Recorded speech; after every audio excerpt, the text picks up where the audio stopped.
Hello, everyone, and welcome. You are watching Eagle News America. I am Philip Toledo coming to you from Atlanta, Georgia. It's September 29, 2020, and tonight we have updates from several of our correspondents across North America, like Thomas Likeness in Edmonton, Alberta. Why a herd immunity approach won't work to end the pandemic. Then Carlo Valdez in Union Township reports about New Jersey Governor Phil Murphy signing the fiscal year 2020 budget into law.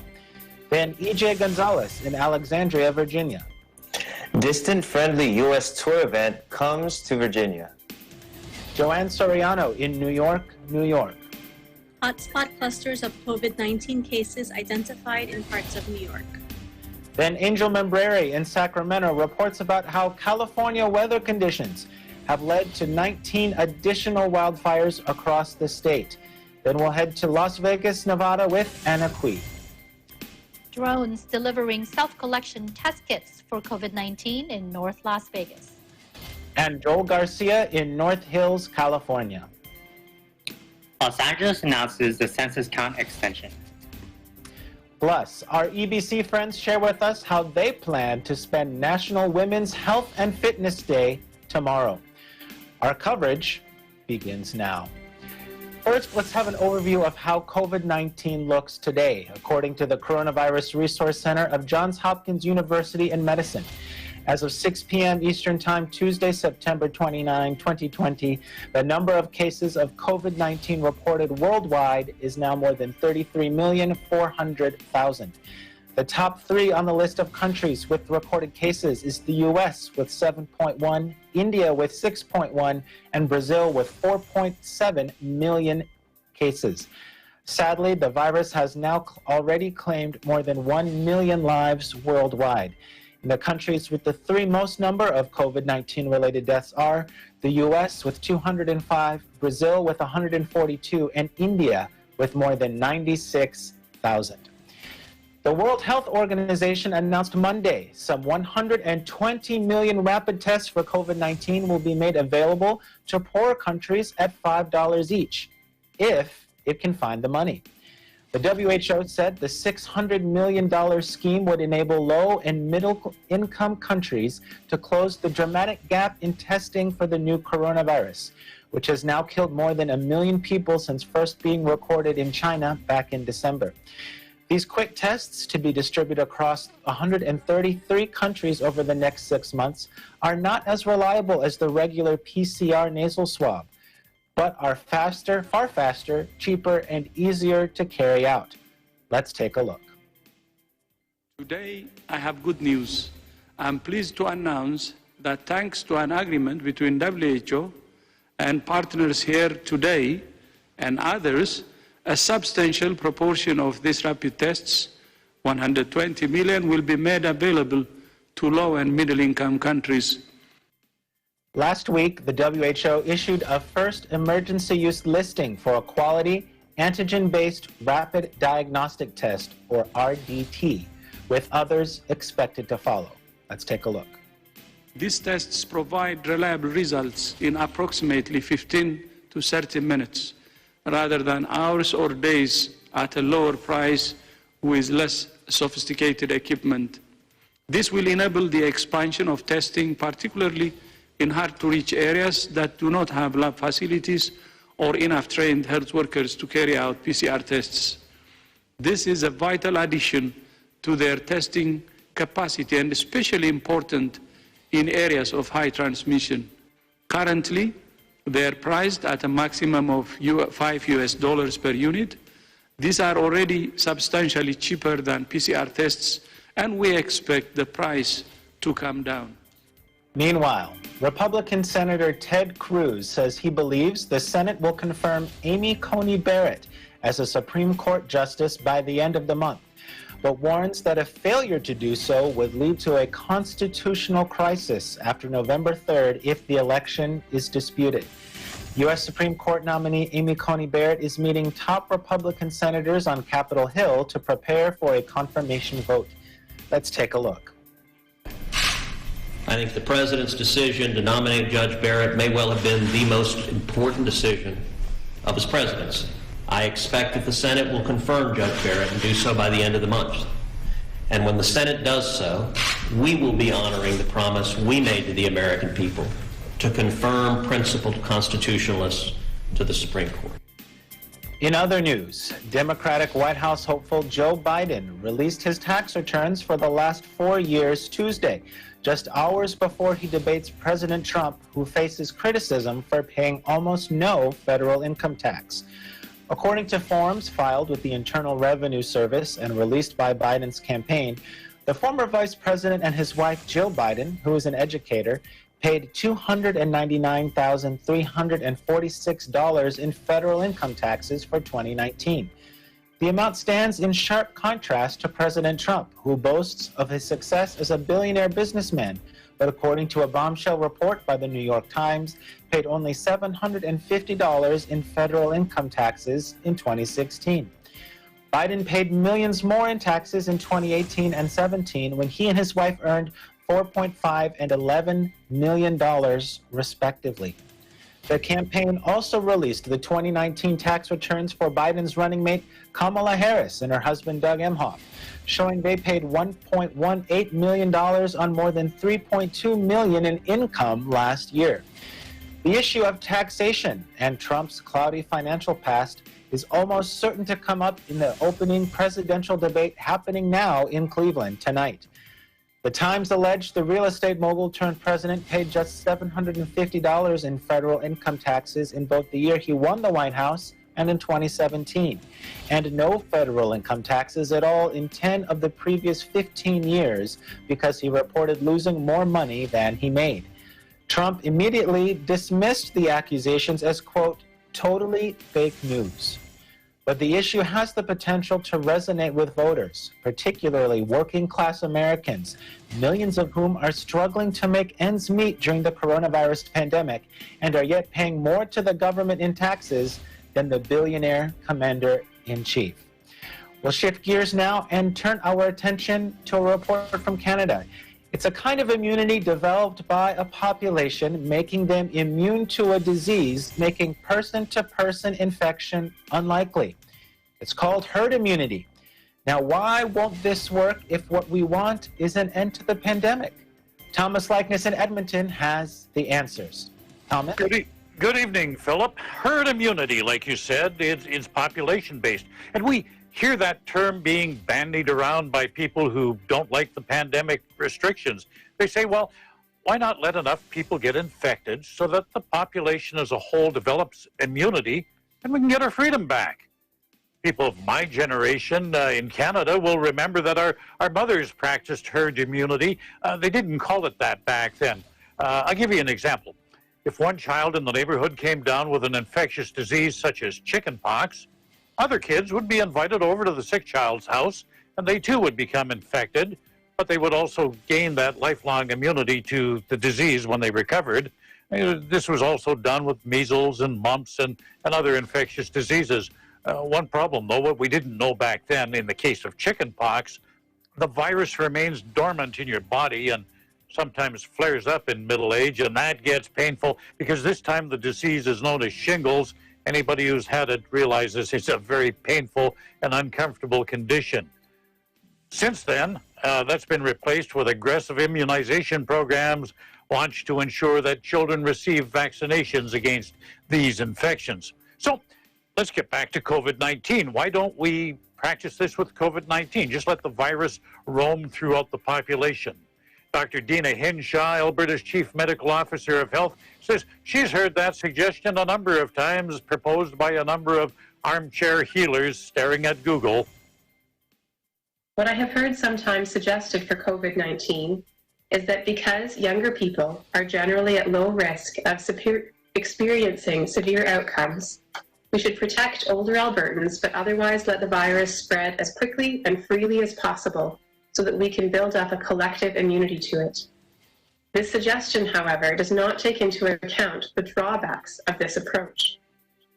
So although this seems like a good approach in theory, looks good on paper, what could go wrong, Doctor? First and foremost, it's important to remember that COVID-19 is able to spread rapidly, and we are all interconnected. Adopting a herd immunity approach would have a serious and deadly impact on many people in the population. Even if we could put perfect protections in place for those who live in congregate settings like long-term care, while letting the virus spread freely elsewhere, we cannot simply dictate where and how the virus will spread.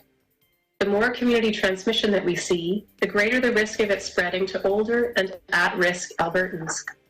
And she says that approach would lead to many more deaths. Now, Hinshaw adds that infected people who survive, they don't die, they survive, they may get that immunity, they could overwhelm the healthcare system. If we let the virus spread freely, our health system could be overloaded in caring for COVID patients, which would challenge our ability to provide all the other health services that we need. Babies are still being born, car crashes are still occurring, and our health system still must support Albertans in countless other ways. We have seen this overload happen in other countries. We do not want it to happen here. Okay, one more point, and this is perhaps the most important reason why we shouldn't monkey around with herd immunity, at least with COVID. Hinshaw says it just might not work.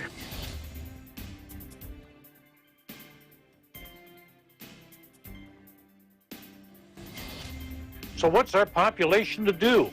Hinshaw says we must rely on science, which includes developing effective treatments and a vaccine. She says herd immunity for COVID, well, it may not work because there's no evidence that the immunity you get from having the disease is lifelong. Oh, and if you're wondering why Dr. Hinshaw is appearing via video conference, usually she's in person at the news conference. She developed a sore throat last week. She was tested for COVID over the weekend. The test came back negative, but she says, I'm going to continue to work at home until the symptoms clear up. And that, my friends, is the responsible approach. In the meantime, I wish you all good health. Remember to take care of others, take care of yourselves. Stay home, stay safe, and stay tuned to Eagle News for accurate and balanced coverage of the COVID-19 pandemic and other current affairs. In Edmonton, Canada, Thomas I. Likeness, Eagle News. We live in interesting times. Back to you, Philip. Thanks, Thomas. And while I was listening to your report, something else that came to mind is we're getting a lot of reports I'm hearing, especially from, I've got some friends that actually caught COVID, and they're in that younger demographic, they're healthy, but then the long-term health effects of catching the virus, I think, are still very varied. Have you heard any talk about that as a reason against herd immunity? Well, this is something particularly younger people overlook is the long-term effects on the cardiovascular system, on the respiratory system. You can have a chronic illness for the rest of your life. It just kind of hangs on and stays with you. There have been people, younger people, that have been in hospital for up to 3 months on and off ventilators. So this is not something we want to take seriously. And I know there are a lot of people say, well, younger people, they recover. Yeah, some of them recover. Some of them die. But even worse is living with those long-term effects. Yeah, and that's a good point, because my colleague that I'm thinking of, she had very mild symptoms through the course of the normal infection, but still she gets winded when she walks upstairs, and she otherwise was a very healthy person. So definitely a good reminder that there's still a lot left to learn about this virus. And that's a very, very common side effect that you tell us about there. But again, there's just so much we do not know about this infection. You just don't want to monkey around with stuff. Absolutely. Well, thank you so much, Thomas, for your report tonight. You stay safe. Thank you, Philip. Now, when we come back, we'll have updates from our Eagle News correspondents in Union Township, New Jersey, and Alexandria, Virginia. You're watching Eagle News America. Please stay with us.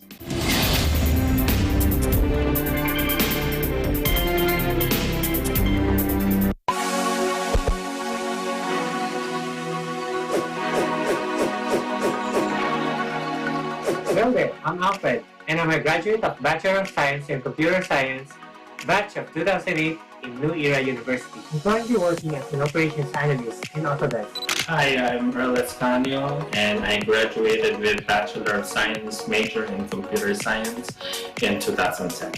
I am a consultant at Trinity Consulting, LLC.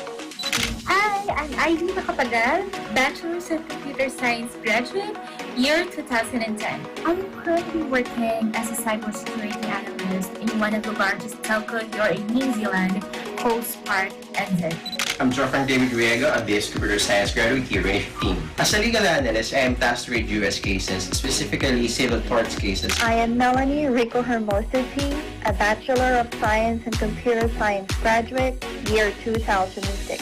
I'm currently a software quality assurance engineer at FBI Systems here in Maryland, United States. Hi, I'm Renzo Cruz. I'm a graduate of BS Computer Science, year 2012. I'm currently working abroad, and I'm working as a senior cybersecurity consultant who specializes in digital forensics and incident response. And I am part of a national security in one of the countries here in the Middle East. I am inviting everyone to study at New Era University. Legit, too great. Be brilliant in the new era. Study now at New Era University. Excellence, Discipline, Service to humanity.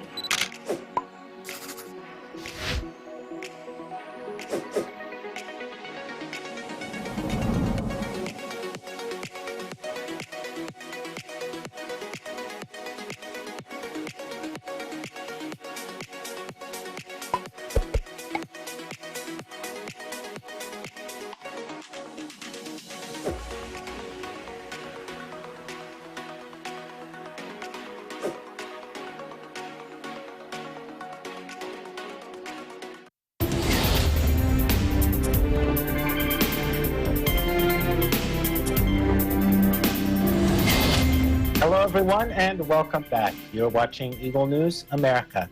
I'm Philip Toledo, coming to you from Atlanta, Georgia. An in-person social event comes to Virginia tomorrow, wherein attendees can enjoy distance-friendly entertainment in their cars. In Alexandria, Eagle News correspondent E.J. Gonzalez reports. Thanks, Philip. There's a fun in-person event coming to the D.C., Maryland, and Virginia area.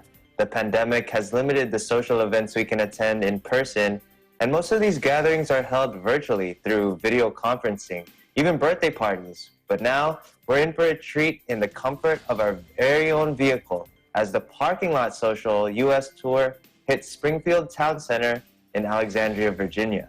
Before we get into more details of this event, here's a COVID news headline.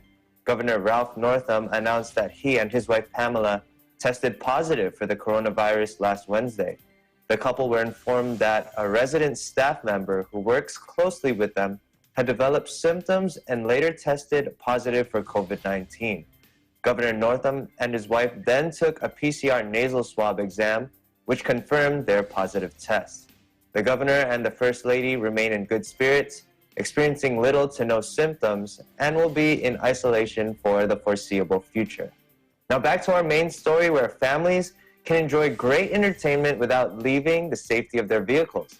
The Parking Lot Social has been touring the country, and their next stop is here in Northern Virginia. The nightly event will be held starting tomorrow, September 30th through the 4th of October. Comedy shows, drive-in movies, trivia night, karaoke and live DJs, and more fill the list of things to do for the next week. Social distancing and other safety measures are being conducted by the event organizers. For example, there will be no box office, as attendees may only purchase tickets online and can be displayed on their dashboard when entering the parking lot in order to guarantee a contactless purchase and check-in procedure. Event staff will be managing parking to ensure proper distance is observed, and food trucks, restaurants, and sanitizing stations will be made available with line management personnel present at those sites. Tickets to some events have already sold out, so if you want to secure tickets for the upcoming events, be sure to do so quickly. For the full list of the events and to purchase tickets, visit theparkinglotsocial.com. And once this event is over in the DMV area, Cali residents in San Jose, Sacramento, Anaheim, San Diego, and Los Angeles can look forward for the tour to visit their area within the upcoming weeks. In Alexandria, Virginia, EJ Gonzalez, Eagle News. We live in interesting times. Back to you, Philip. Thanks, EJ. That sounds like a pretty awesome event, especially, in the middle of 2020 or almost the end of 2020. We were tired of being in our homes. What are you most excited about? Yeah, so the Adult Comedy Night will be the first event held tomorrow, which will be highlighted by local comedians from the area. And tickets have already sold out.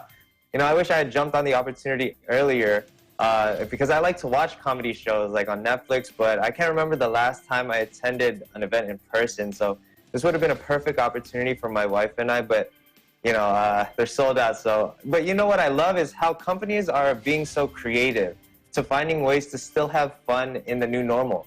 Like drive-in theaters, right? They've been a thing for a long time, but to incorporate live entertainment such as comedy shows and trivia night while still being socially distant, I think that's great. I also love the large inflatable stage and lights as well. I'm pretty sure that's going to bring a lot of excitement, especially for the children. And the one other thing that I like about the event is that these things are bringing in business for smaller companies. We know that small businesses, in particular, they took a hit economically when the pandemic started. So events like this gives them opportunities. Like I mentioned, there's going to be food trucks and vendors, and like even the local comedians. I'm sure they were hit with business opportunities when the pandemic started. So it's a great event not only for our families to be entertained, but it also boosts the local economy. Absolutely, and that's so important as we try to get the recovery on track with this pandemic. So thank you so much EJ, for your report tonight. You stay safe. Thanks, Philip. You too.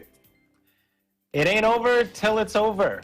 And just when we think we were slowly getting back on our feet, are we experiencing the second wave? In New York, COVID-19 hotspot clusters are forming.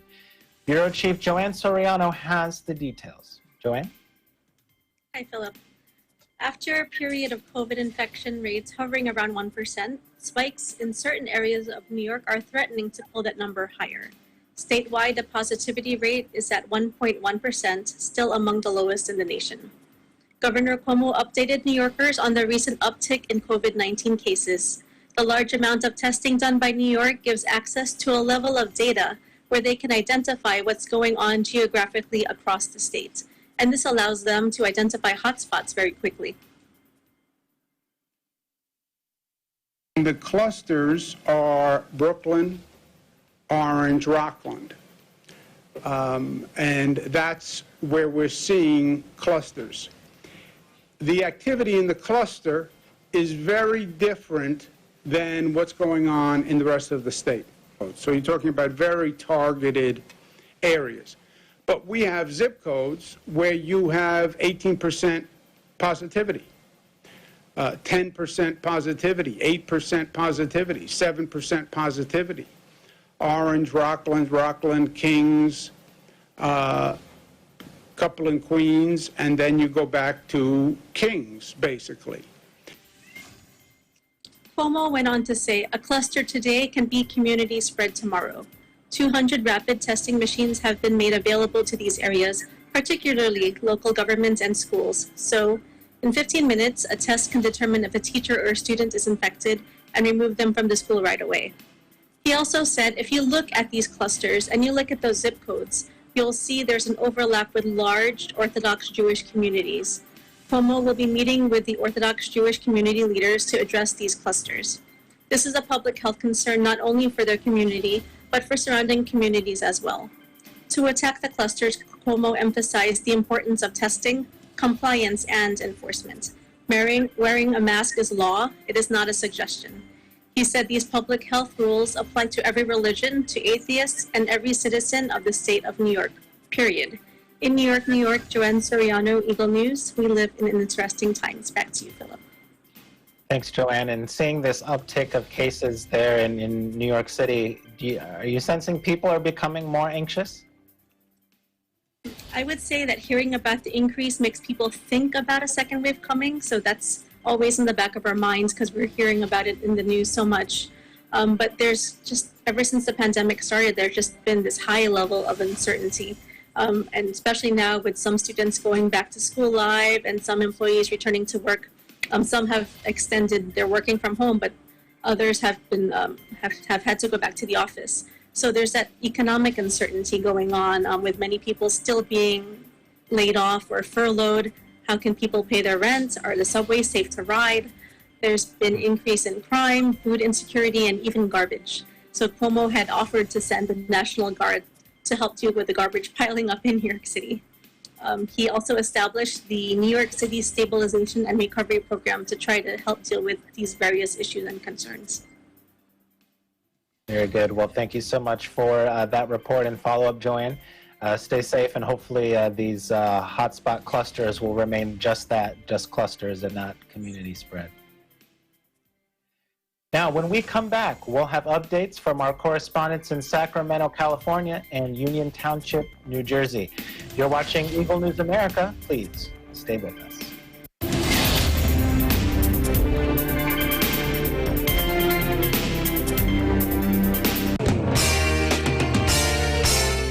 The search for the best continues. Tagisan ng Galing Part 2 is now accepting audition entries. Kung ikaw ay 21 to 59 years old at may angking galing sa pagsayaw, mapasolo, duo o grupo man, magpadala na ng audition entry. Narito ang mga guidelines.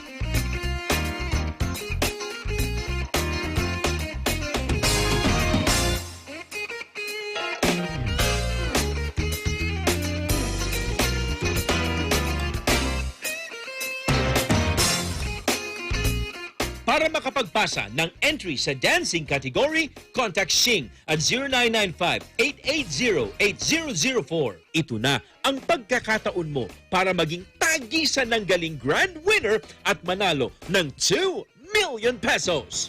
Para sa karagdagang impormasyon, i-like ang Tagisan ng Galing Facebook page. Kaya sali na! Ein sonniger Tag heute hier in Berlin vor dem Bundestag. Ich bin Irene Juliet Arzadon und möchte diese Gelegenheit nutzen, um ein paar Worte mit euch zu teilen. An alle Menschen da draußen. In dieser Zeit lasst uns nicht vergessen, den Menschen zu danken, die ihr Leben für uns opfern. Sei es die Menschen, die im Krankenhaus arbeiten, in den Altenheimen sowie in den Arztpraxen, aber auch an die Menschen, die im Lebensmittelhandel sich befinden. Die Kassierer. Manchmal reicht es aus, um ihnen ein freundliches Lächeln zu geben. Denn die Menschen, die heute am Arbeiten sind, weil sie nicht so wie einige von uns zu Hause bleiben können, die sollten wir wertschätzen. Ihnen sollten wir unseren Dank ausrichten. Darum lasst uns noch mehr zusammenhalten. Sie wertschätzen.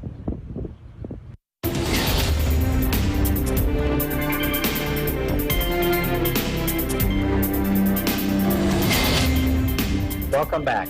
You're watching Eagle News America. I'm Philip Toledo coming to you from Atlanta. Now they just won't stop.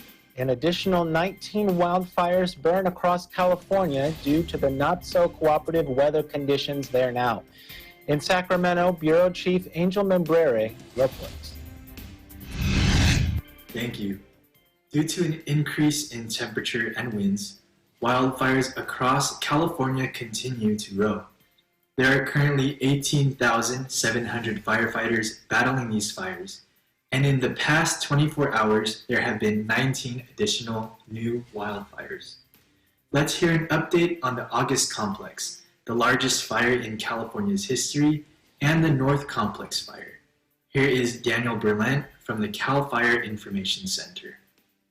Let's talk about some of those fires, and I'll zoom back out here and move up to Northern California. We'll start with the largest wildfire that has been burning now for well over a month, and that is the August Complex. That fire has burned over 938,000 acres. It did grow significantly yesterday. In fact, since yesterday, nearly 60,000 acres were increased on this fire. The fire is 43% contained. Yesterday, the fire continued to be wind-driven, specifically to the west and even to the southwest, that by those gusty winds from the red flag warning. That prompted evacuation orders and warnings that were expanded in Trinity, Humboldt, as well as Mendocino counties. Firefighters worked in extremely difficult terrain, performing structure defense and constructing both indirect and direct containment lines. Overnight, the fire was extremely active as well, and firefighters faced with the fire making uphill terrain-driven runs. So again, August Complex still very active. We'll move over to the North Complex, which has been burning in Butte and Plumas counties. This fire is now 309,000 acres. It did grow by nearly 3,000 acres overnight. The fire is at 76% contained. This fire season in California has indeed been record-setting. But how does this year compare to previous years? Let's listen to Daniel Berlin again explain this more.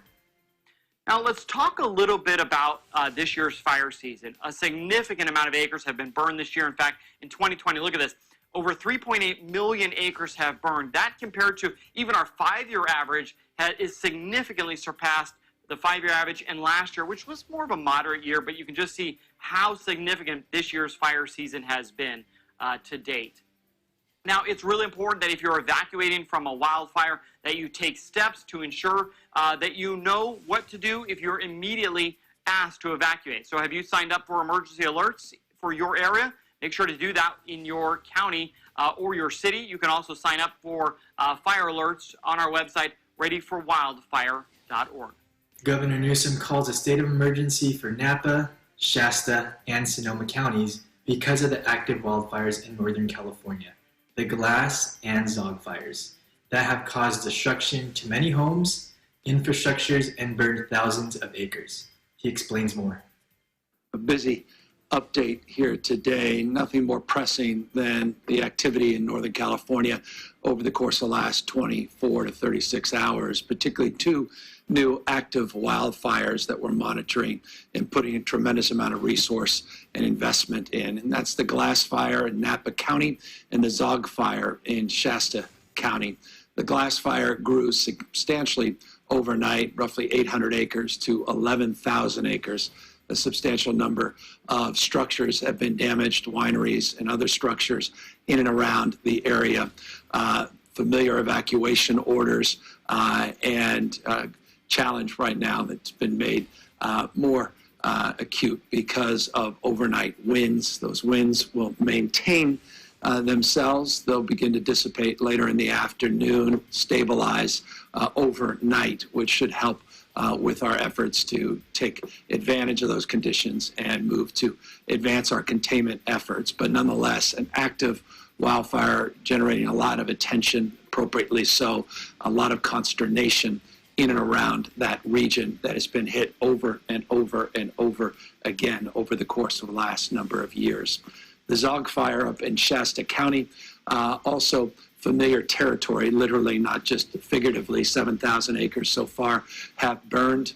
Consider back to 2017 in the Carr Fire. This is in and around those areas. It's likely the Zog Fire may make its way into the August Complex. In Sacramento, California, Angel Lambreri, Eagle News, we live in interesting times. Thanks so much for that report, Angel. Now we'll turn our attention to New Jersey, where Governor Phil Murphy signs into law the budget for the 2021 fiscal year, which aims to raise taxes for wealthy households. In Union Township, Bureau Chief Carlo Valdez reports. Thanks, Philip. On Tuesday, Governor Murphy signed into law the fiscal year budget 2021 for New Jersey. It is a $32.7 billion 9-month state budget which aimed to raise taxes for wealthy households. It also serves to borrow $4.5 billion due to the COVID-19 pandemic recession and build up a $2.5 billion surplus. The new fiscal year commences on Thursday. Here's some more information from Governor Murphy. I'm going to start by signing Assembly Bill number 10, and the synopsis is it increases gross income tax rate from 8.97% to 10.75% of income between $1 million and $5 million and provides up to $500 tax rebate to eligible taxpayers. That is a big one. This just did, that's the law of the land, by the way. That became a law.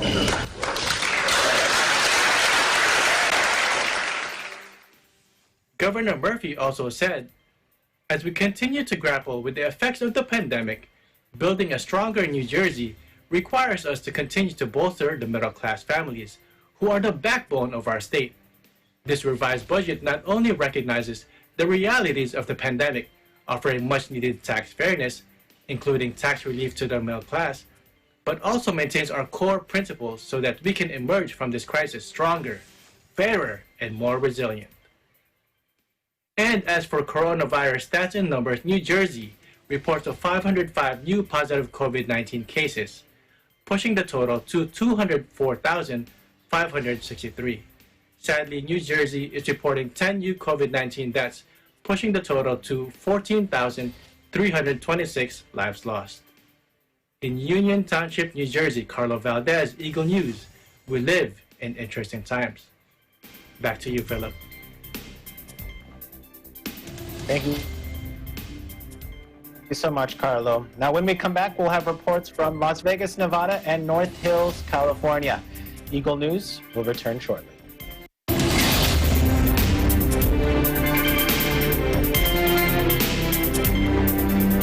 Do you want to earn a degree while you work? New Era University now offers Expanded Tertiary Education Equivalency and Accreditation Program, or ETIAP. ETIAP is an educational scheme that recognizes knowledge, skills, and prior learning obtained by individuals from non-formal and informal education experiences. It is implemented through deputized higher educational institutions like the New Era University that awards the appropriate degrees. Programs offered are the following: Master's Program, Masters of Arts in Education, major in Educational Management, Master's Program in Business Administration, Bachelor of Arts in Science, major in Political Science, Bachelor of Arts in Science, major in Mass Communication, Bachelor of Science in Education, major in Filipino, major in English, Bachelor of Science in Business Administration with majors in Human Resources Development, Marketing Management, and Financial Management. Beneficiaries must be Filipinos who have attained at least high school level of education. The program is flexible and you don't need to attend regular classes. Expanded Tertiary Education Equivalency and Accreditation Program, or ETIAP, is under the supervision of Dr. Nilo L. Rosas, the University President, and Professor Anita P. Santos, Director of ETIAP. For more information, contact the following: Cristina Moreno, 0995-138-0786, or email cvmoreno@neu.edu.ph, or Arlene Sarmiento, 0906-298-9150, or email cedctl@neu.edu.ph.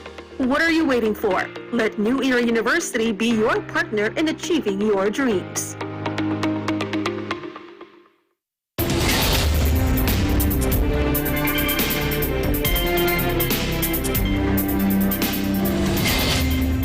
Welcome back. This is Eagle News America. I am Philip Toledo, coming to you from Atlanta. Now, there's still time. Los Angeles Mayor Eric Garcetti announces an extension for the census count. In North Hills, Eagle News correspondent Joel Garcia reports. Thank you, Philip. Los Angeles District 4 City Council member David Ryu tweets today, "The census deadline has been extended, but California should not wait. Taking the 2020 U.S. Census can help reshape our communities for the next decade. This is great news for those who have not yet completed their census questionnaire. On the other hand, Angelenos are encouraged not to wait until the last minute to complete and submit their census form. Although the deadline has been extended, it is equally important that Los Angeles residents still complete their census forms as soon as possible." Los Angeles Mayor Eric Garcetti describes the census extension decision as a victory for our Constitution, our city, and our country, an affirmation of our unwavering belief that everyone deserves to be counted. This judicial ruling was made to allow more time and opportunities to reach households that are hard to count, which applies to many residents in Los Angeles County.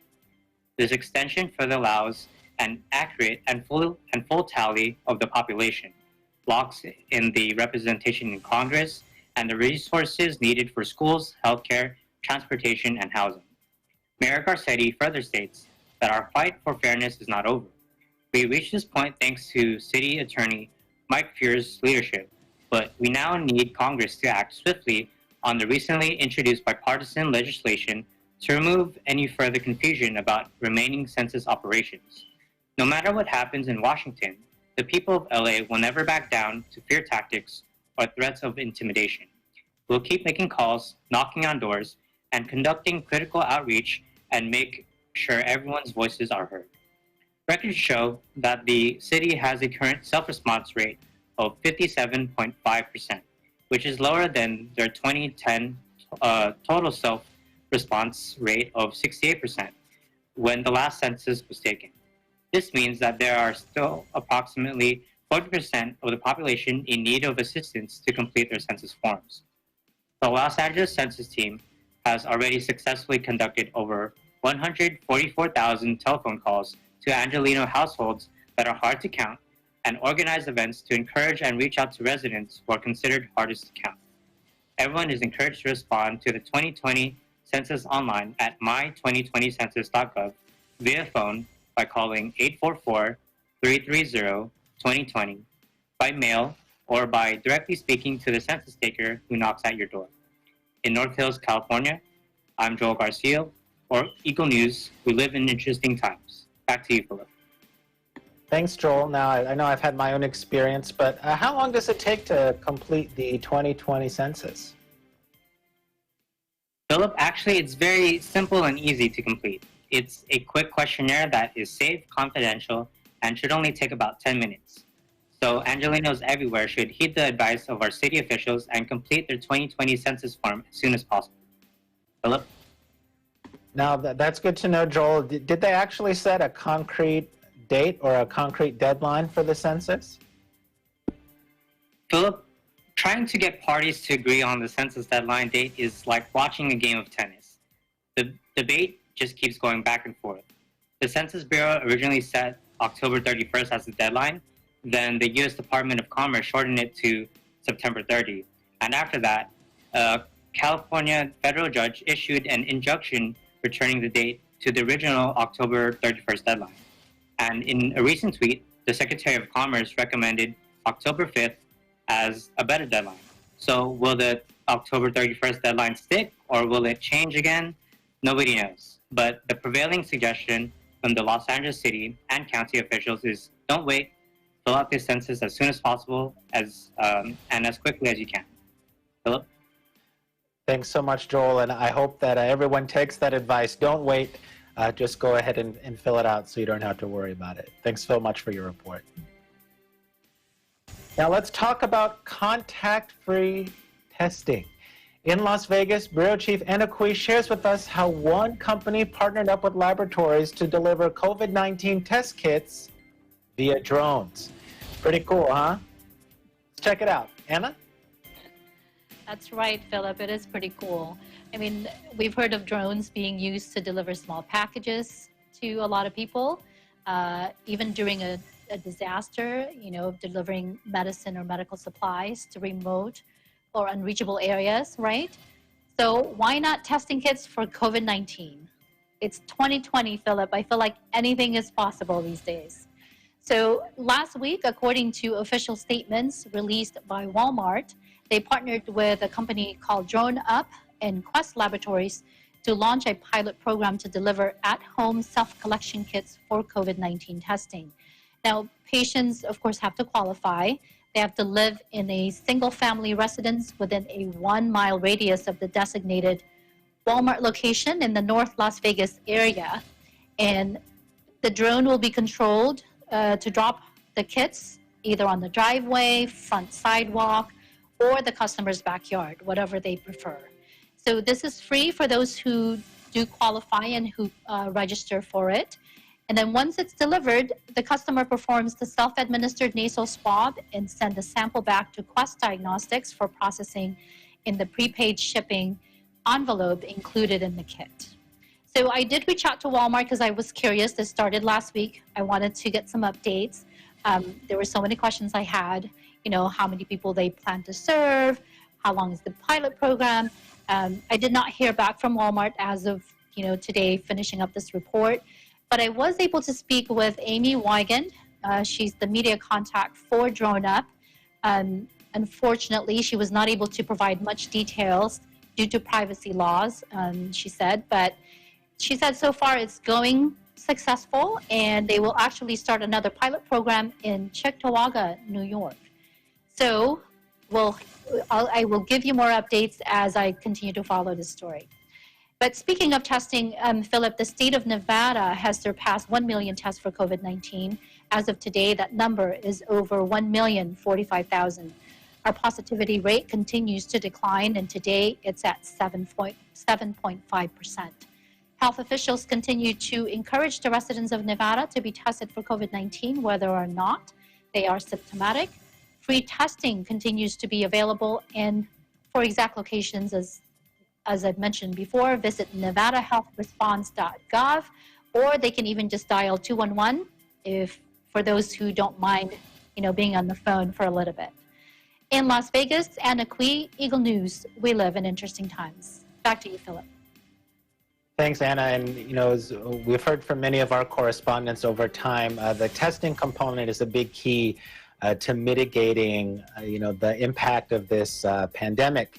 And, it sounds like in Nevada you're trying just about everything to get people tested. How about what's it like actually on the ground there? Do the people that you know personally, are people able to get the tests if they want them, or are they facing any types of struggles? Absolutely, Philip. Testing is still, the key, as you mentioned. Here, there's a lot of, there's a lot of locations still where people can actually just go, have a free test.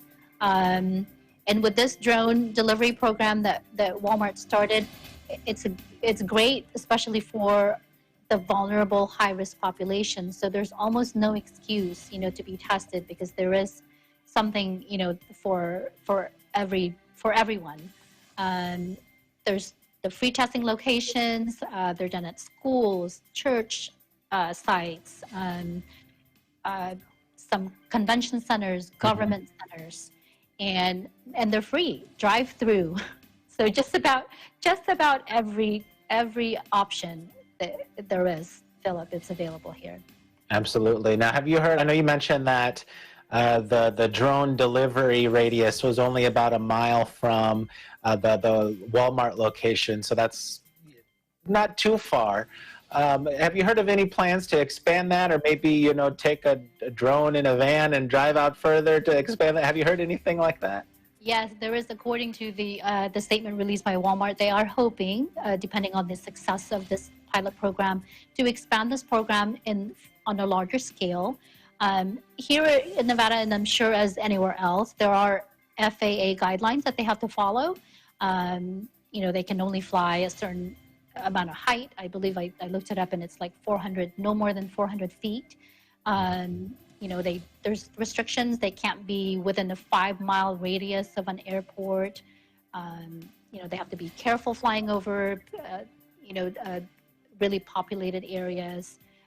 There's liability, that drones can lose maybe signal and fall on people and things like that. So, but they are hopeful, because it's good that you asked, because Walmart has actually also did another pilot program where they delivered some health items, to some people, and it's working so far. So they're hopeful, Philip. Absolutely, and I know that you've reported before on the unemployment rate there in Nevada, and maybe this will start a new job growth of being not just a delivery driver, but a drone delivery driver. Maybe we'll see that growth. So thank you so much for that report, Anna. You're welcome, Philip. Now, tomorrow, September 30, is National Women's Health and Fitness Day. Given our situation with all the pandemic restrictions, keeping healthy and fit may be a challenge to some, but it doesn't mean it's impossible to accomplish. In celebration of National Women's Health and Fitness Day, our Eagle News team asked some of our friends who are essential and frontline health workers what they do to keep fit and healthy amid a pandemic.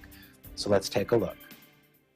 So for Women's Health and Fitness Day during the pandemic, I would celebrate it by motivating others to change their lifestyle one step at a time by just going to the gym maybe once a week, taking a stroll, changing their dieting habits, and just making a good lifestyle change. To celebrate women's health and fitness during a pandemic, I think I would start a challenge with me and my best gal pals. Going to work out outside or inside, maybe do like 10 push-ups, see 10 push-ups, do 10 push-ups kind of thing. That way we can still stay in contact, stay positive and healthy. Hello everyone, I'm Tanya and I'm here to share some ways for you to celebrate Women's Health and Fitness Day during this pandemic. First, as you can see, you can still go outside, you can go for a run, you can take a walk, go to a park, while making sure you're staying safe by maintaining a safe distance from other people and also wearing a mask. You can also celebrate in the comforts of your own home. You can catch up on some chores, you can vacuum a little bit, you can mow your lawn or do some fun stuff with your little kiddos. That's it for me. I hope you're staying safe and stay healthy. Bye! In celebration of Women's Health and Fitness Day, here is a really quick and easy recipe for detox water made of any citrus fruits like lemon and mandarins and also some strawberries. It's really good for you and also tastes really delicious. Hello all you fabulous ladies. Here are some tips. Don't forget to take some me time and enjoy some fun activities. Eat a well-balanced diet. Exercise to stay healthy and fit. Take care of your mental health. Make a wellness appointment with your healthcare provider. And take some time out to appreciate how far you've come, your accomplishments, and how beautiful and unique you are. Some of the things that I do to make sure that I stay fit during these COVID-19 times and the many restrictions that are on us is to, one, exercise from home, give myself 20 to 30 minutes every day to do something with a machine or without a machine, and also to be very choosy with the food that I eat. And not only that, I like to read and talk with those who are like-minded so I can stay mentally fit as well. Happy National Women's Health and Fitness Day. So in advance, happy Women's Health and Fitness Day to all of the wonderful women out there. We know that we're in the middle of a pandemic, so how you celebrate that may be a little bit different. We heard a lot of great ideas from our EBC friends, but why don't we, in the few minutes that we have left tonight, put our correspondents on the spot, and let's ask Joanne up in New York. Tomorrow's Women's Health and Fitness Day. We're in the middle of a pandemic. What are you going to do to celebrate? For me, I think like everyone else said in the video, just keep moving or just start moving if you haven't already. Just try to get stronger every day. I had joined an online fitness group for accountability. They give us new exercise sets to do every week. Everything you can do at home, and I like it because you can do it at your own pace, and even if you don't complete all of them, there's no pressure, but it's just something to keep you moving.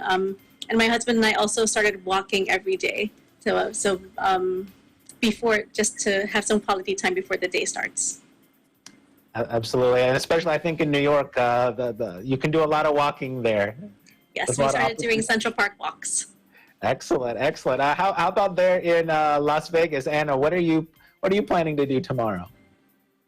Tomorrow, I will, and I'm glad that we saw those videos first because I got ideas. Well, I will promote to all of my lady friends, and actually to just all the ladies, to not only, exercise and eat right, but also go for your, annual exams, the things that, the preventative screenings, those are important. Sometimes we don't think about them until we're feeling something. So it's good to get into a habit of getting those done annually. So I will promote that. And I will make a challenge for myself to start doing some form of physical exercise on a regular basis, Philip. There you go, just one step in front of the other. And I saw on our screen here a special guest, our producer tonight, Myla from Pennsylvania is on. Myla, how are you going to celebrate tomorrow? Hey, Philip. Hey, everyone. So, tomorrow, like what Anna said, yes, it's important you do your annual physical every year.